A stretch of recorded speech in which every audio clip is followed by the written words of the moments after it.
Hi everyone, welcome back to my channel, and in this video I am going to teach you how to convert the given orthographic views into isometric diagram using AutoCAD software.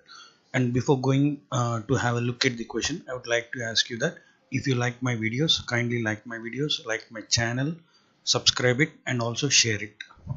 Now first let us have a look at the question. The following diagram shows the orthographic question, and from this orthographic question we have to generate the isometric diagram using AutoCAD software. Now from the given diagram we can see three orthographic views have been given here. One is front view, the other one is top view, and the other one is right side view. As per the first angle projection methods, the right side view is drawn on left hand side of the orthographic front view. Now for your convenience purpose, students, I have given certain lettering for all the three views. Now let us have a look at front view, because that is the basic view which we are going to draw. In front view we can see three surfaces being visible. One is surface A, and the other one is surface B, and the other one is surface C. And in the corresponding top view we can see three surfaces. They are surface F, surface E, and surface D. And in the right hand side view we can see five surfaces. They are surface B, surface G, surface H, surface E, and surface I. We can also make a note that surface B is visible in both front view as well as in right side view. Now let us get the dimensions of the front view. In front view, as we can see, there are three surfaces, that are surface A, surface B, and surface C. In the previous videos I had mentioned to you guys that we can't get an isometric diagram just by looking at one particular orthographic view. That means we need to integrate the front view with top view, or front view with side view, or all the views need to be integrated together in order to generate an isometric diagram. Here, just by looking at this particular front view, we can't decide where to start or what is the location of these particular surfaces or the endpoints. So I have to interrelate the front view with the top view, or the front view with side view, depending upon the problem. So in this problem I would like to relate my front view with top view in order to know the starting point or the exact location of surfaces A, surface B, and surface C. Now let us look at the dimensions of surface A first. Surface A is in the shape of L, alphabetical letter L. Now the dimension of surface A is, the dimensions of surface A is as follows. The length of surface A is 60 mm, and this particular height, the line where my cursor is moving, this particular line height is 15 mm, and this particular line height is 50 mm. This is 15 mm and 50 mm. And now let us also look at the surface B in front view.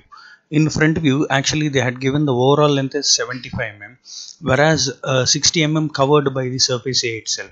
So this particular remaining surface, the length is going to be 15 mm, and this height is also, the height of the surface B is also 15 mm. Now let us look at top view. In top view, we can see, the line where my cursor is moving. This one represents the surface line A, whereas this particular line, this particular inclined line, represents the surface line B. We can see that the two endpoints of a surface A and the two endpoints of surface B are not in line with each other, though one particular endpoint of A and one particular endpoint of B surface lines are connected, but they are not in line with each other. This particular feature is called as chamfer, and you will come to know what chamfer is and how it looks once we complete the particular isometric diagram, or once we complete the solution of this given orthographic views. So once again let us have a look here. It is saying that the length of surface A is 60 mm, and the length height of surface A is 50 mm, and this particular line height is 15 mm. In the same way, the dimensions of surface B in terms of front view is 75 mm and 15 mm. Now let us draw this particular thing all together. Let us combine the surface A and B together in the AutoCAD front view. First let us go to the AutoCAD, and in order to remove these grid lines, let me type function key F7, and immediately after that type DS, D for drafting, S for settings, DS. Hit enter. Go to object snap and make sure that all the options are having, all the boxes are having tick marks.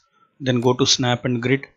Under snap and grid, go to the box snap type, and under snap type we have to select the isometric snap option. Make sure that radio button is beside the isometric snap option. Now go to polar track and check whether the polar tracking on F10 option is having tick mark or not. If there is no tick mark, just give a click there. Make sure that there is a tick mark here, and the incremental angle has to be 30 degrees, and now click on OK. Now let us give the units. The command for units is UNITS, units. Enter. Type decimal, precision 0, precision, insertion scale, instead of inches we have to select millimeters. Click on OK. Now go to limits, LIMITS, limits. Hit enter. The lower left corner value is always 0, 0, and the upper right corner value for this particular diagram I would like to choose 200, 200. Hit enter. And immediately after limits, let us go for zoom command, ZOOM, zoom. Enter. And after entering into the zoom command, select the sub option all by typing A and hit enter. Okay guys, now we have set our model space in the isometric view, and now let us start drawing the front view. Now let us look at the question once. Look here, the front view is given and the other view is top view, and the other view that was given is the right side view. So my front view should be drawn on left hand side and right side view should be drawn on right hand side.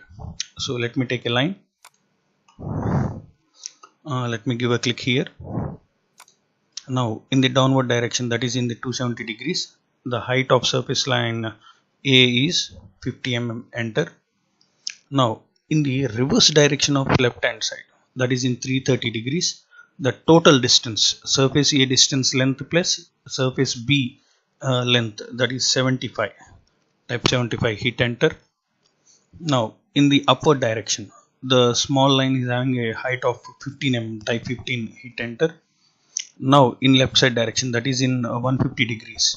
Now this particular distance, the distance from here to here sorry, this overall length is 75. In this 75, this particular line had covered a length of 20 mm. So this length, the length of this point to this point in between, the length in between this point to this point is going to be 55. So in 150 degrees, the length is going to be 55. Enter.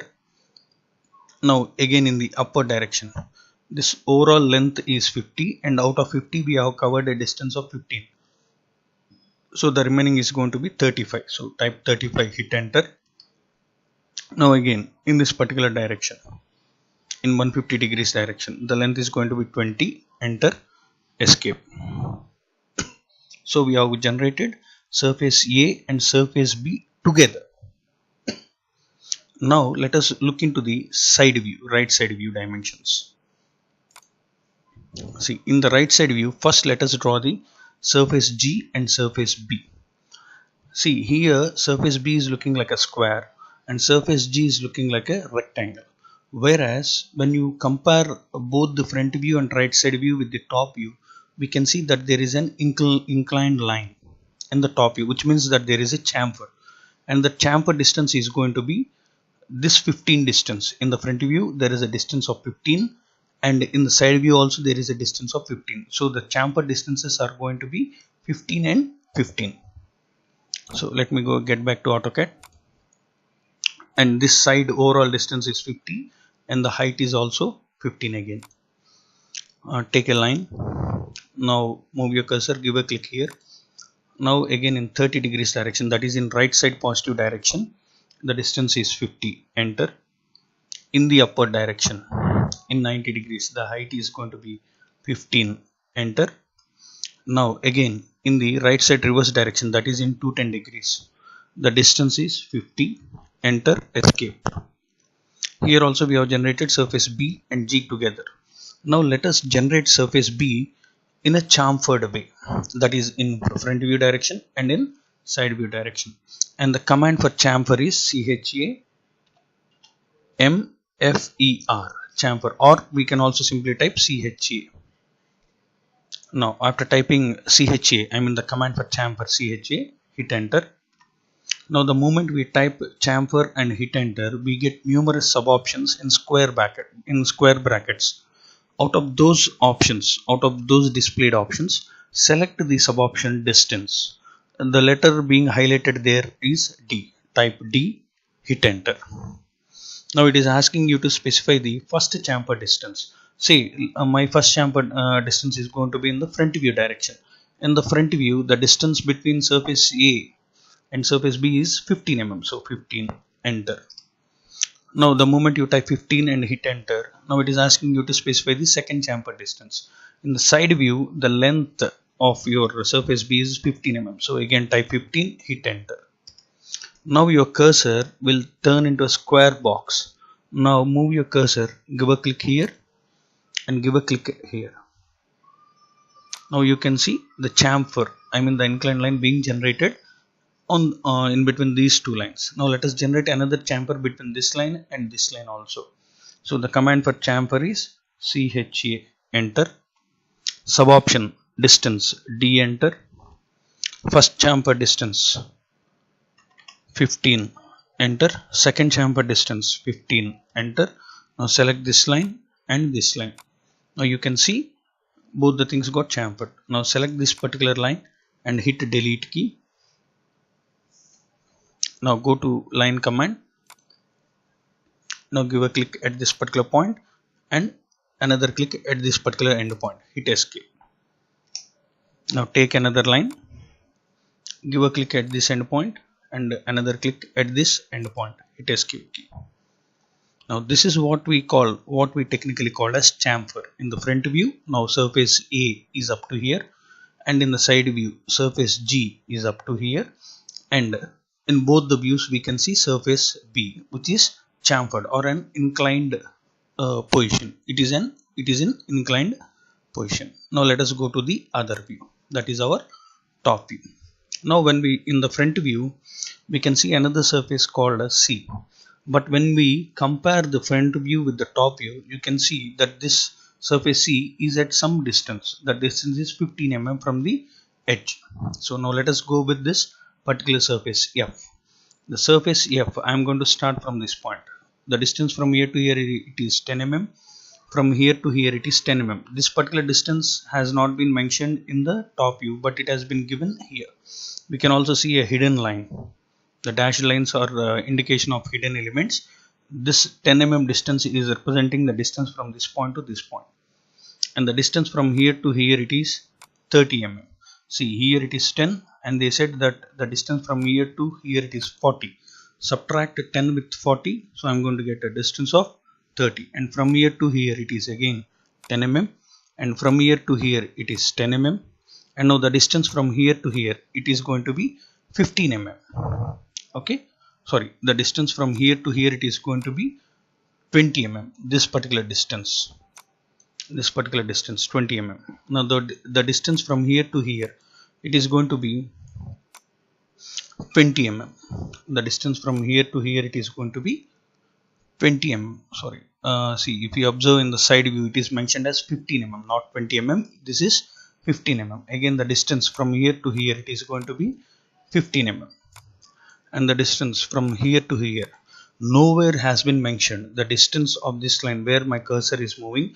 Nowhere in the diagram this particular distance has been given, but this distance is 30 mm. See, the reason is, see, this overall length is 50. From this line to this line the length is 50. Out of 50 we have taken this 15 and this 15, so this is going to be 20. And from here to here it is again back to 15 mm, and from here to here it is going to be 15 mm, and from here to here it is going to be 20 mm. Good. Now let us get back to the AutoCAD and the top view, that is take a line. Now from this particular point in this particular direction 10 mm, enter. In the left side reverse direction, that is in 330 degrees, 10 mm, enter. Again now in this particular direction, that is in right side positive direction, this is going to be 30, enter. Now in left side positive direction, that is in 150 direction, move your cursor in 150 degrees direction and this length is 10, enter. Now again in right side positive direction, the distance is 10, enter.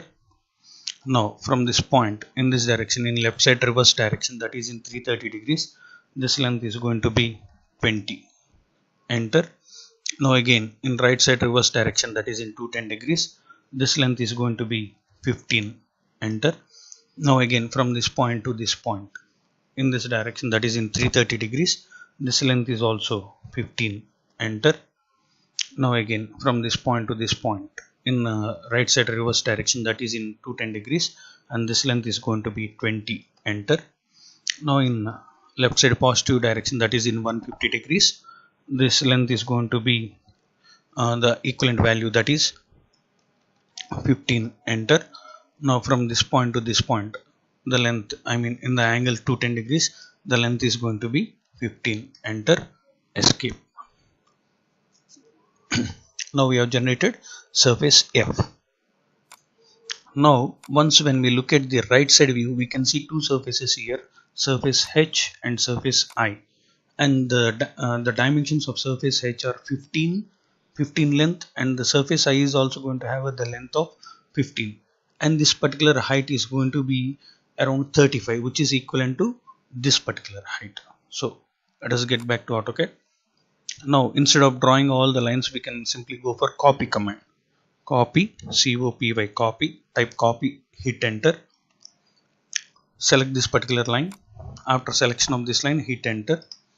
Now it is asking you to mention the base point or specify the base point. Select this particular endpoint as your base point. Give a click on it. Now move your cursor up to this endpoint. Give a click here, and again move your cursor back here.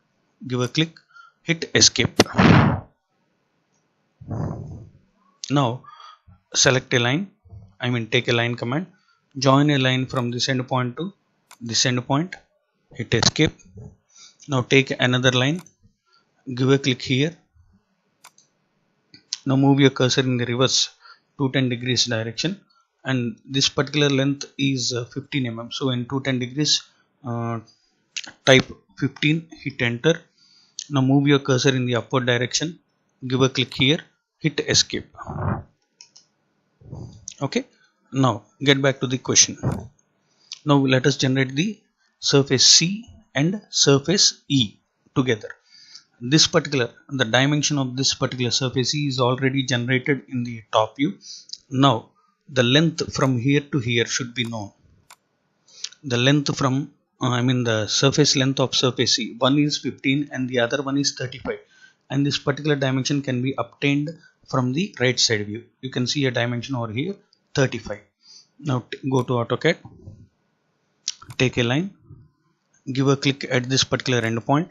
Now move your cursor in the left side reverse direction, that is in 330 degrees, type 35, hit enter. Now join this endpoint with this endpoint, hit escape. Now take another line command from this particular point in the right side positive degrees, that is in 30 degrees direction, type 20, hit enter. Now from this point to this point, join it, hit escape. Now take another line. Now from this point in the left side positive direction, that is in 150 degrees, move your cursor up to this end point, give a click, hit escape key. Now if we have to imagine that this particular object is a solid object, the internal element should not be visible to us. So let us go to trim command, T-R-I-M, trim, hit enter twice. Give a click here, here, here, here, here, hit escape key. zoom in, select this line and this small line and delete them. Now take another line, give a click at this particular point in the downward direction, move the cursor in the downward direction, that is in 270 degrees. Type a length of 50, hit enter, escape. Again take trim command, trim, hit enter twice, give a click here, hit escape key. And this is how the isometric diagram looks for the given orthographic views. And now let us give dimensioning for the object. So since all the elements are inclined lines, I am going for dimension aligned. Take aligned, give a click at this point, at this particular point move your cursor and give a click. We know that we have placed the dimension but it is not visible. So in order to make sure that the dimensions are visible and it is up to the standards, we have to go to the dimension style manager. The command for dimension style manager is D, enter, go to modify, first go to primary units, unit format is decimal, precision is 0. Now go to fit and change the value, default value under use overall scale of the value here is 1, let us give 15. Go to text, select text alignment as aligned with the dimension line, and text placement, vertical text placement should be always above. Click on OK, close, and it is visible now. Now go to another aligned take another aligned dimension, give a click at this point and at this point drag it, just place it. Now take another aligned dimension line, give a click here, another click here, place it, and take another dimension line, give a click here, and give a click here, and go to another dimension line, aligned dimension, just give dimensions. Okay, let us give dimensioning for this side view also. Go to dimension aligned, give a click here, drag it, place it. Go to another aligned dimension, just give a click here, just place it. Now let us change the angles, oblique angles for the dimensioned objects. In order to edit or in order to change the oblique angle of dimensions, we have to edit the dimensions, and the command for editing dimensions is DED. D for dimension, ED for edit. Hit enter, choose the sub option oblique O, enter, click, select this particular dimension and this particular dimension, hit enter. After selection, now it is asking you to specify the oblique angle. The oblique angle for both these dimensions is 90. Hit enter. Now go for dimension edit, DED again, enter, oblique O, enter. Now select this dimension, this, all these three dimensions, hit enter, and the oblique angle for these things is 150 degrees. Type 150, hit enter. Now again go for dimension edit, hit enter, oblique O, enter, select this particular dimension, hit enter, and the oblique angle for this particular dimension is 30 degrees. And the way to choose dimension oblique angles has always it was already explained in the previous 3 videos. Just go through them if you are new to this particular video channel. Just in the previous videos I had explained the process or the procedure to choose the angles. Okay, now again go to dimension edit, enter, oblique O, enter, select this particular dimension, hit enter, and the value for this is 150 degrees. Simply select this line, move to this particular box, click, just have a place like this. Okay guys, this is how we have to generate an isometric object from the given orthographic views, and the process of dimension is also explained. Thank you.